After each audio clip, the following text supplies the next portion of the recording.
Si tu as vu peut-être les premiers épisodes de Break My Handicap, je me suis engagé à jouer en dessous du pas en vidéo ou en pro-am. Et pour ça, je ne vais pas réussir à le faire tout seul, je vais avoir besoin d'aide. Et je te présente donc du coup Cyril Miranda, qui est coach ici à La Boulie sur ce club magnifique. Il a été caddie de Benjamin Hébert pendant 4 ans, ouais. C'est ça. Il coach aussi les filles de La Boulie qui ont fait le championnat de France par équipe première division et qui ont gagné juste récemment. Donc j'imagine que tu as dû aussi les aider sur la stratégie. Forcément, ouais. Donc il sait de quoi il parle. Il a commencé d'abord par avoir un diplôme d'entraîneur. Ensuite il a été caddie sur le tour et après coach ici à La Boulie. C'est bien ça? Et un DES du coup. Ouais. Donc là, le but c'est qu'aujourd'hui il m'aide à, en gros, comment réussir à jouer en dessous du pas grâce à la stratégie. Enfin, qu'il m'aide là-dessus. Ouais, comment on va gagner des points grâce à la stratégie. Donc on est sur le trou numéro 1 de La Boulie, sur la vallée. Et ben voilà, par 4, 364 mètres. Ouais, t'as préparé un peu la venue, t'as regardé le carnet, tout ça? Pas du tout. Est-ce que t'as un carnet?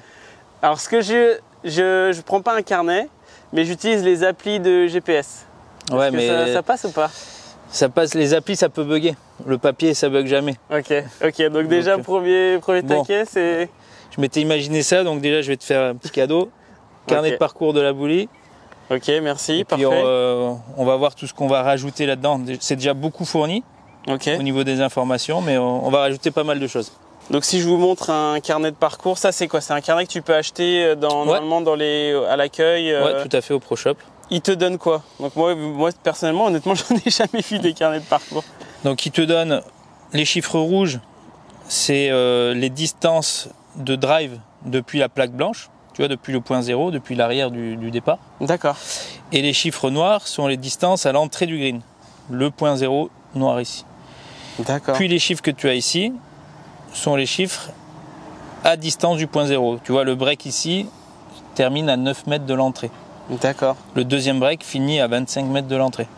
Le green fait 37 mètres. D'accord. Voilà. Ok, bah merci, parce que moi je voyais toujours des chiffres là-dessus, je ne comprenais pas trop ce que ça voulait dire.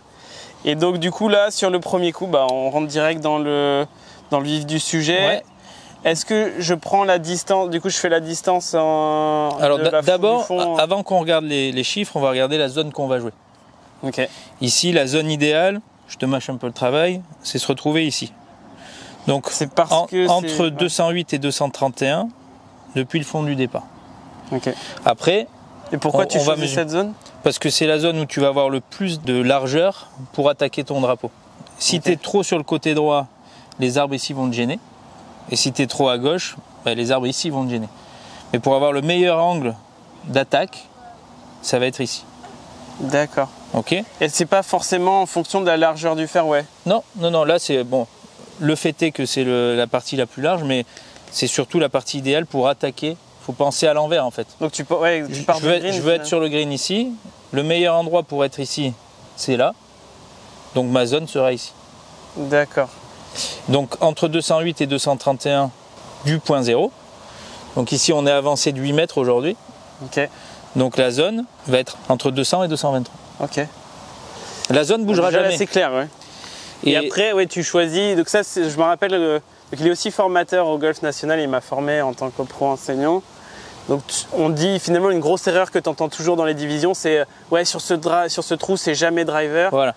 En fait non, c'est sur ce trou c'est telle zone. Ouais. Et les conditions ou la façon dont tu tapes la balle peuvent faire que ça peut être driver. Parce que finalement aujourd'hui on est avant-derrière. Ouais. Donc là ça va plus, je sais pas, par exemple hybride ou bois 3, et alors qu'il y a gros vent de face, ça peut être driver. Exactement. Et tout comme ça, même avec vent arrière, ça peut être drive. Imaginons que tu es très à l'aise avec ton driver et tu sais que tu as un coup dans ton sac où tu vas faire 215 mètres. Allons-y. Ouais. Donc c'est juste premier message stratégique, c'est tu joues une zone. Tu joues pas. Le golf, c'est un jeu de zone. Bah, let's go. Ouais.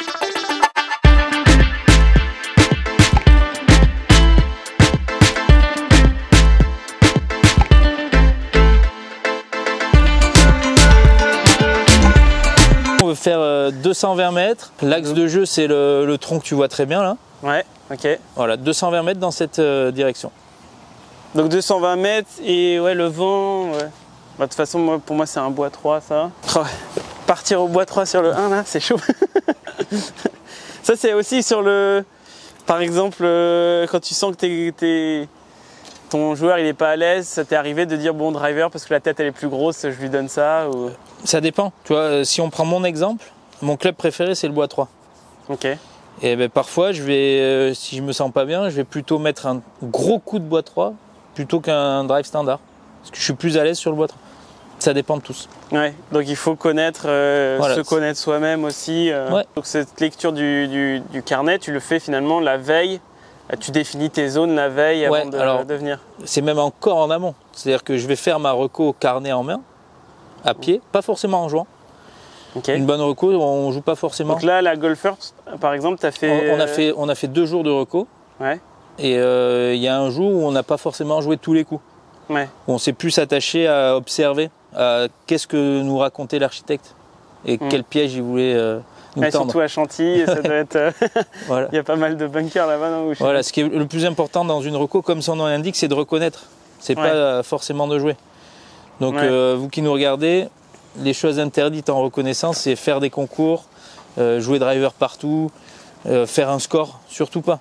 Vous êtes là pour reconnaître, quitte à remettre des balles, tiens, j'essaye cette stratégie, mais on n'est pas là pour faire un score. Bon, bah, super. Bon, bien sûr, je n'ai pas de carnet de parcours et je suis pas échauffé, bien sûr. Comme tout bon golfeur qui se respecte.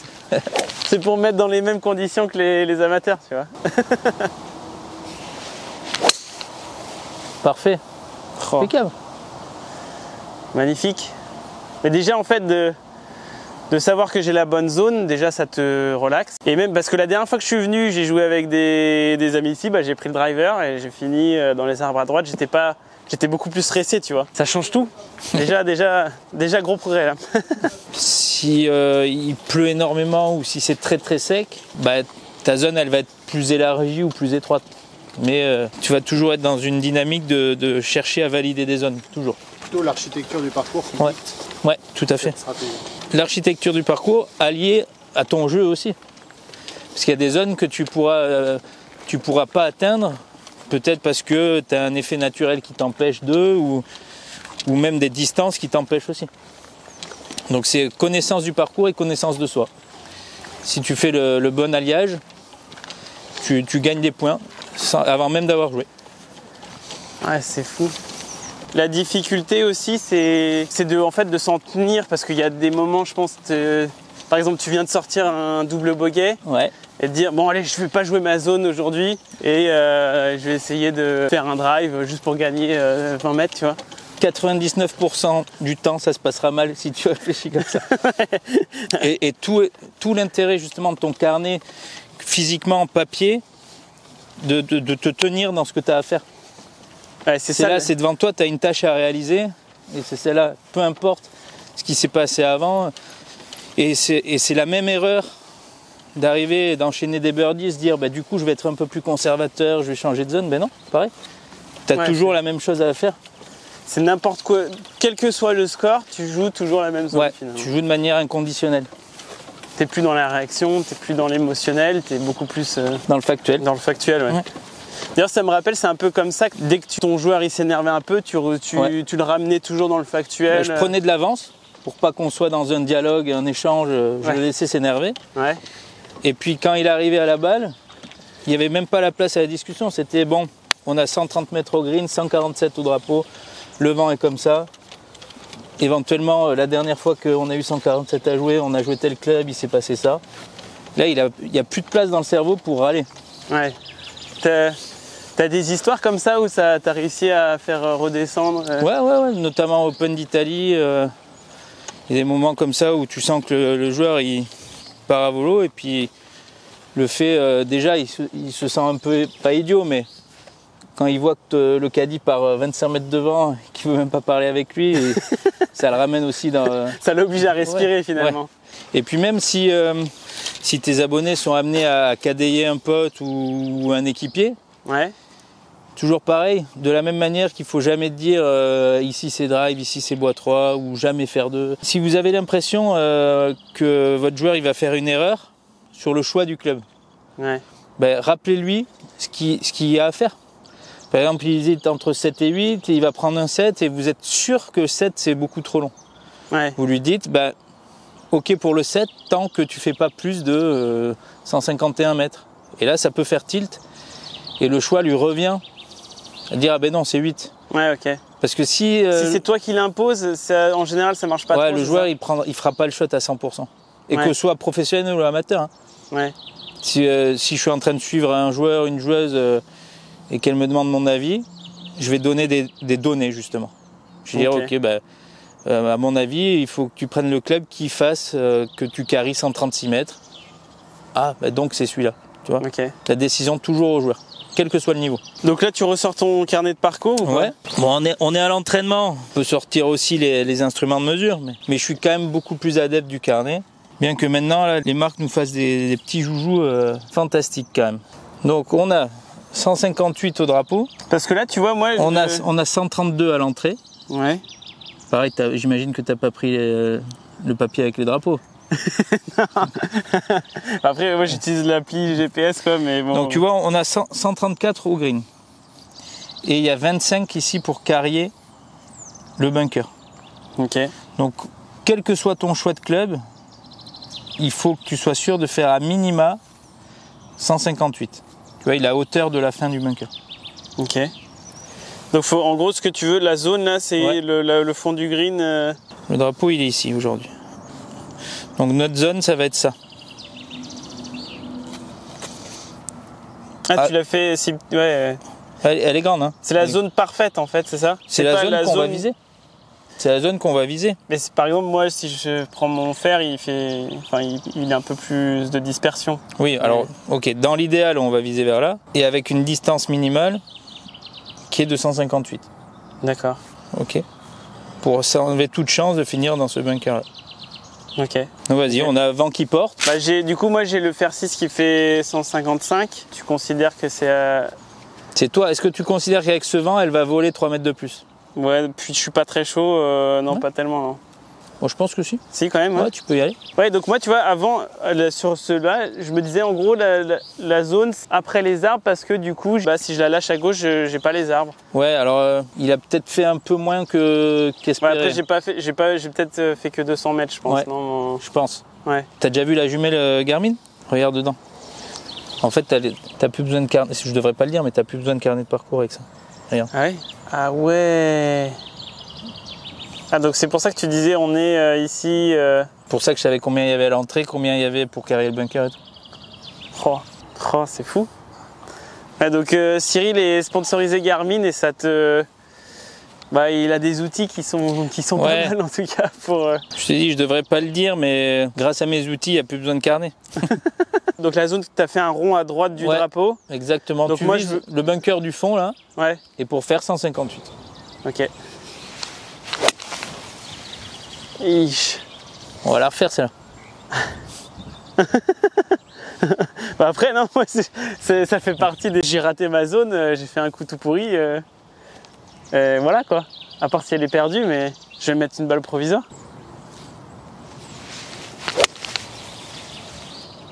Alors. Reste. Et tu vois, parfait. Pour choix de club, tu as carrié les fameux 158 du bunker. J'ai carrié, ouais. Là, je sais finalement que le choix était bon, mais c'était, du coup là, c'est vraiment mon coup, ma technique qui était mauvaise. Enfin, c'est pas... Ouais. Pas à douter, quoi. Non. Ok. Sur le tour, finalement, du coup, tout le monde, vu qu'ils ont tous des caddies, donc ils ont tous une stratégie à 95% bonne, et c'est finalement, est-ce que c'est un concours de celui qui a la meilleure technique, alors, du coup, tu dirais, sur le tour? Non, ça va être celui qui va rester le plus lucide, parce que aussi, si tu parles qu'ils ont 95% d'entre eux ont une bonne stratégie, 95% d'entre eux ont une bonne technique. Ouais. Et donc c'est peut-être celui qui va adapter le mieux sa technique à sa stratégie ou sa stratégie à sa technique. Et celui qui va rester le plus lucide, celui qui va rester le plus dans ce qu'il a à faire, dans l'instant présent au final.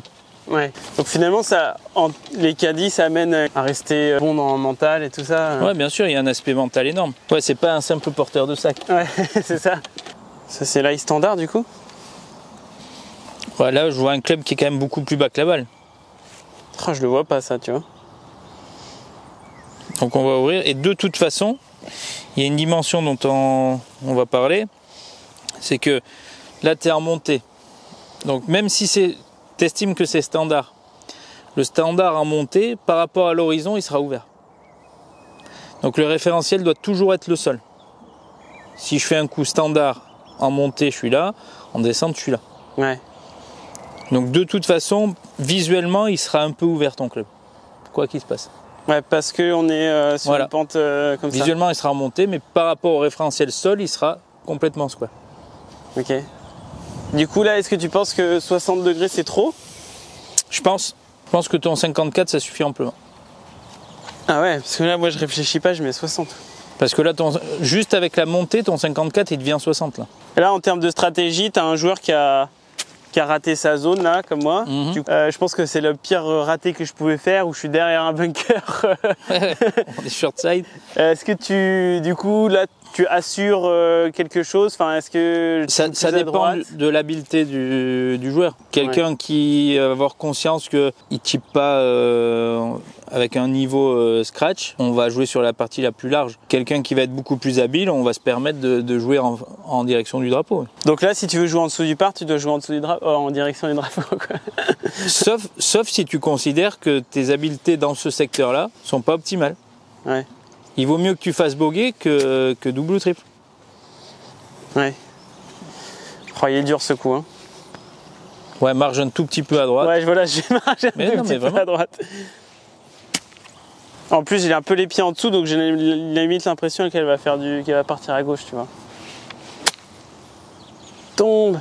Ah, derrière. Ah, Ah, mais là, tu vois, t'as pas respecté ton loft. C'est-à-dire que je le sentais, ouais. tu l'as positionné en 60 et à l'impact, tu l'as remis en 54. Donc ça a fait éplanter et en plus, elle est sortie vachement vive. Refais-le. Et fais l'effort de ramener le club avec le loft que tu as déterminé à l'impact. Ah, à l'adresse, pardon. Vas-y, là, ton Essaye 50. de pas mettre de release, c'est ça? Non, voilà. Ouvre un peu. Là, il est pas assez ouvert. Voilà. Ouais, de Donc là, ce conserver. que tu me disais, c'est que j'ai un peu fait ça. Ouais. Et donc de conserver cet angle. Ouais, vas-y, reviens.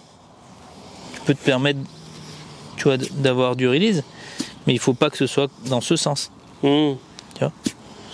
D'accord. Ouvre encore. Voilà. Yes. Oh, à la limite. Mais c'était... ok, ouais. C'était plus le coup à faire, ouais. Il y a encore du boulot technique, hein. Je vais me faire un petit coup, là. Non mais mec, j'ai pas tapé de balle depuis le 30 décembre. C'est vrai? Ouais. Bah, du coup, c'est un grand jour, là. Ouais.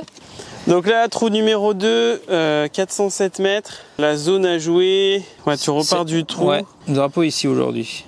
Ouais. On veut arriver d'ici. Ok. Et pour arriver ici, par contre, il va falloir qu'on pitch ici. Parce que là, le fairway, tu vois, il est en dévers complet. Ah ouais, ok. Ouais, donc tu as aussi finalement le rebond à prendre en compte. Tout à fait. Donc ouais, donc là c'est 263 pour être là-bas en partant du fond. Je pense que c'est un coup de 250 mètres. Donc pour moi ça va être driver du coup là-dessus. Ouais. Donc tu n'es pas obligé de la filmer. Hein. C'est mon premier shot depuis 6 mois. Ouais, si tu peux la garder dans la boîte. Vas-y, zoom. Ah, elle est tombée exactement là où t'as dit. Ah mais elle a pas roulé, dommage. Ah ouais, dommage, ouais. Oh, c'est beau.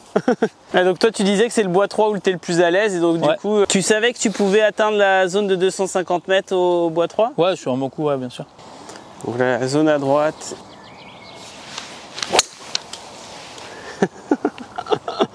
Un peu trop à droite. Un peu trop à droite. Et pareil, du coup, mets-toi plutôt là sur le départ.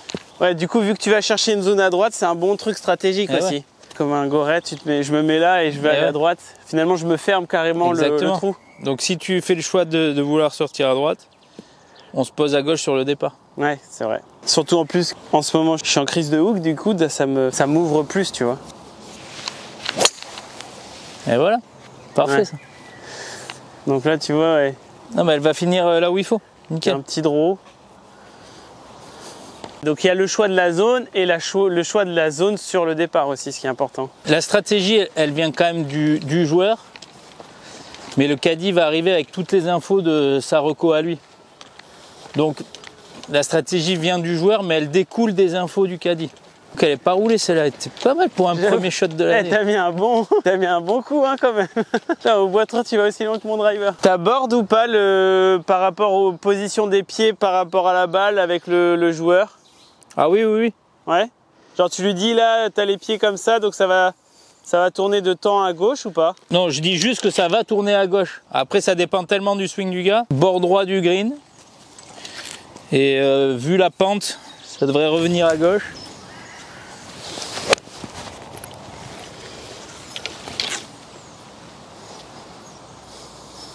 Oh là là, magnifique.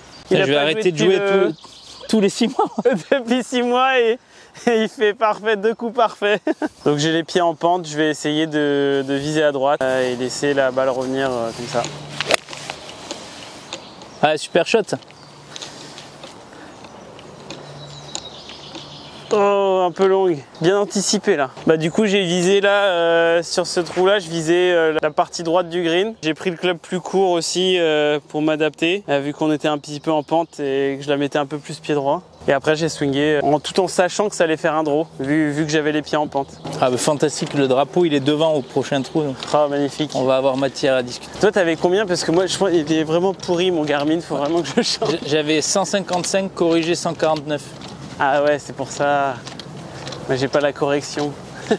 Du coup, c'est pour ça que je suis long. Eh oui. Ton Garmin avec la correction, tu peux l'utiliser en reco? J'utilise à la reco et je note tout. Tu vois, là, si je devais faire la reco, je note que de là-bas, il y a -6. Ouais. Donc du coup, tu sais que quand tu seras le jour du tournoi avec où t'as pas le droit finalement au changement d'élévation, du coup, tu as quand même noté auparavant. Voilà. Les recos, c'est important parce que... C'est importantissime la reco. Ah, sur le green, tu fais ton carnet aussi, c'est ça? Ouais, sur des endroits où j'ai un petit doute ou quoi, à la reco, je bosse dessus pour avoir des tendances. Donc le premier putt, est-ce que tu utilises le carnet là? Est-ce que je devrais sortir mon carnet? Pas forcément, parce que là, c'est quand même flagrant ce que va faire la balle. Ouais. Mais il se peut qu'il y ait des zones du green où j'ai un petit doute. Donc là, pendant la reco, je putte quelques balles du milieu de la zone, un peu vers tous les points extérieurs pour voir quelle est la tendance de la pente. Ah ouais, d'accord. Ouais. Ouais, donc c'est après, ouais, finalement pendant la reco, tu fais pas forcément sur le green, tu pètes pas forcément vers le drapeau. Ah non, non, non. Oh, j'ai pas fait la routine d'Antoine Schwartz. C'est pour ça, je le mérite. Tu vois là, la mauvaise lecture. Ok, alors justement sur la lecture, on va se mettre là par exemple, et on va faire la routine que font Dustin Johnson et Ian Poulter. C'est la routine du point bas. Alors elle consiste en quoi? Je vais me mettre derrière la balle, je vais lire mon putt, je vais avoir une première idée. Et après je vais imaginer un cercle dont le rayon serait trou-balle. Je détermine le point le plus bas de ce cercle, en l'occurrence ici. Et là je vais lire mon putt depuis ici. D'accord. Et vu que je suis sur le point le plus bas, je vais voir toutes les aspérités du green et de mon putt. Ah, tu vois mieux au point le plus bas. Ouais. Et j'aurai une décision plus claire. Mais donc je lis ce putt là ou je lis le mien? Tu lis celui-là. Ouais. Mais du point le plus bas. Comme ça, tu vois tout. Ouais, là, je vois beaucoup mieux que ouais. Qu'il y a une pente droite-gauche et que ça monte, quoi. Ok, mais vas-y. Et je la charge.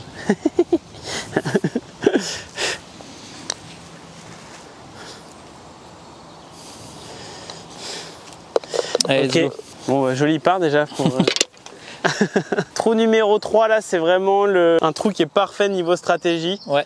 Et surtout l'emplacement du drapeau. Surtout ouais, l'emplacement du drapeau qui est pile entrée. Ouais. Et juste derrière un énorme bunker. Et là on va parler d'une règle d'or okay. Dans la stratégie. C'est la règle d'or du drapeau court club long, drapeau long club court. Okay. J'ai eu plusieurs coachs, j'allais dire dans ma carrière, dans ma jeunesse. Et j'ai eu un coach qui m'a dit quand tu hésites entre deux clubs, tu prends toujours celui du dessus et tu le joues cool. Et j'ai eu un coach qui m'a dit non, tu prends celui du dessous et tu bourres. Ben, il en faut tous les deux. En fait, c'est la situation qui va me dicter ce que je dois faire. Okay. Là, drapeau étant à l'entrée de la zone que je recherche, si j'hésite entre, admettons, fer 9 et fer 8, je vais toujours prendre le fer 8. Si je la prends fantastique, j'ai 8 mètres pour birdie. Je la prends un peu moins bien, je suis au drapeau. Okay. Par contre, si je prends le fer 9, je le prends fantastique 10 sur 10, oui, je suis au drapeau. Mais je le prends ne serait-ce que 9 sur 10, je suis milieu de bunker et en avant pour le double. Ouais. Donc, en fait, la règle serait la même si le drapeau était au fond. J'hésite entre 8 et 9, ben je vais prendre le 9. Je le prends fantastique, je suis au drapeau. Je le prends un peu moins bien, j'ai 8 mètres pour birdie. Par contre, le fer 8, drapeau au fond, je le tape fantastique. Je suis dans les bois derrière et en avant pour le double une nouvelle fois. Donc la zone, c'est toujours finalement une zone qui est sur le green. Ouais, mais le drapeau, il est quelque part dans cette zone. Ouais. Là, en l'occurrence, il est à l'entrée de la zone. Ok. Donc là, aujourd'hui, on a 130 mètres, un peu de vent contre. Donc ça joue 135. Alors, je vais te Ouais. dessiner. Le drapeau est ici. Ouais. Et ma zone, elle est là. Ouais, c'est ça ta zone, ok. Donc le drapeau est court dans la zone. Ouais. Donc j'hésite entre deux clubs. Je prends le plus long. Parce que le drapeau est court. Drapeau court, club long. Drapeau long, club court. Ok. Donc là, je disais, on a à peu près 130 mètres. Avec le vent contre, ça va jouer 135. Sur le papier, ce serait un grand coup de fer neuf. Ouais. Mais justement, là, je vais mettre l'ego de côté. On n'est pas là pour taper le coup parfait. On est là pour jouer le coup de fer qui va faire qu'on va valider la zone coûte que coûte. Ok. Donc là, notre zone, elle est ici. En plus, le carnet de parcours, il t'indique qu'il y a de la pente. Ici, il y a des traits.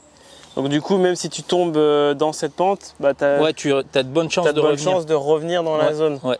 Donc c'est pour ça que tout pousse à aller, en tout cas jusqu'au maximum 15 mètres après l'entrée du green. Tout à fait. Et alors que si tu tombes entrée, bah là par contre, là tu peux redescendre dans le bunker. Et puis comme je te disais, si tu la chopes pas à la perfection avec ton club court, si tu viens de planter dans la lèvre du bunker ici, c'en est fini. Il y a une stat qui est hyper intéressante qui a été donnée par Lou Stagner, qui montrait la différence entre un scratch player et quelqu'un qui joue 10. Ouais. En moyenne, le joueur qui est 10 d'index, en moyenne sur ses parties, il va faire 0,8 birdie.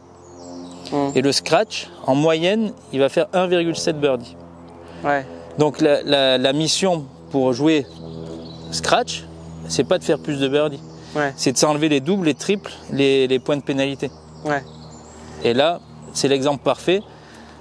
Donc en gros, sur 100 coups, il faut que tu en aies le maximum qui soit sur le green. Qui soit dans la zone, ouais, exactement. Ouais, qui soit dans la zone, ouais. Faut pas que tu en aies un maximum. Enfin, ta volonté, ça doit pas être sur les 100 coups, je dois me mettre le plus proche possible. Non. Ouais, c'est ça, ouais. Je dois enlever toute chance de faire double bogey. Sur les 100 coups, il faudrait que j'ai 99 coups qui sont en dehors du bunker, quoi. Voilà. Ouais, moi, du coup, là, je joue un coup plein 135. Ouais, après, s'il y a pas de débat, tu joues le club qu'il faut. Mais c'est vraiment si tu hésites, tu te dis où est mon drapeau dans la zone.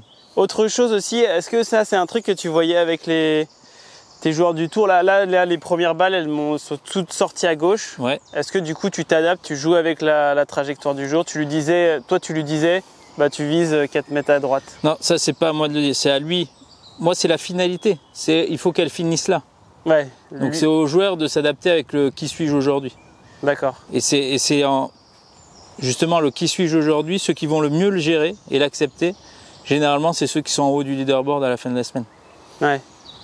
Moi, l'erreur que je faisais quand je jouais un petit peu, ma trajectoire naturelle, c'est un petit push draw. Et si sur l'heure de practice qui précédait mon tour, je faisais par exemple des petits fades, ben, je passais l'heure à essayer de me battre contre ce fade et essayer de retrouver mon petit draw.